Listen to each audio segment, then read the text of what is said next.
Our fourth consideration is age and ability level when we're talking about designing a throwing program, right? So this means both relative and absolute when we're talking about ability level. So a couple of things. So if we kind of think about a 25-year-old who's a professional baseball player versus a 12-year-old who's playing travel ball, obviously their needs are going to be very different, right? That's pretty intuitive.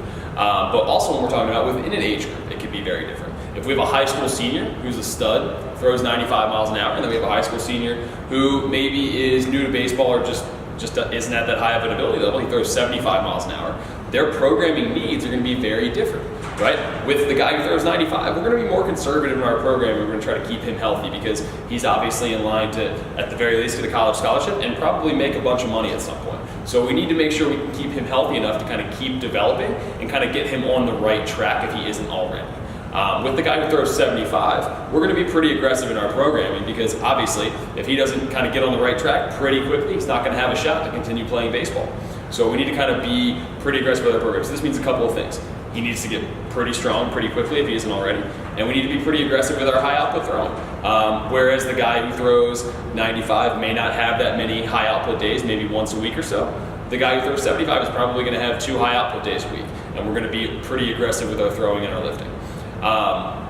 Along with that, there's going to be puberty and development differences when we're talking about younger kids. All right, so kind of continuing along those lines of differences within the age groups, if we're talking about 2 13-year-olds, one who has gone through puberty and one who has not, obviously their programming considerations are going to be very different as well.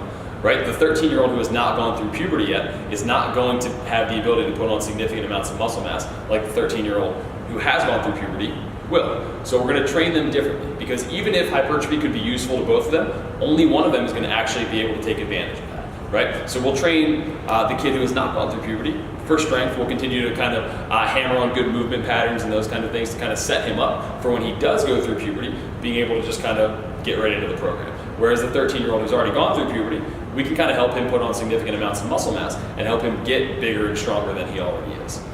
So kind of to wrap this up, important considerations to make when we're talking about age and ability level are both the relative and absolute age and ability. So with the age, we're talking about biological age more than anything else, right? The stage of development that these athletes are in. And then with the ability level, we're talking about both overall. So if they throw 95 miles an hour, obviously they're absolutely at a very high level. Whereas if they throw 75 at 12 years old, they're at a relative high level, right? Because not many 12-year-olds are going to throw at that level. So their programming is going to look very different in terms of relative risk and other considerations.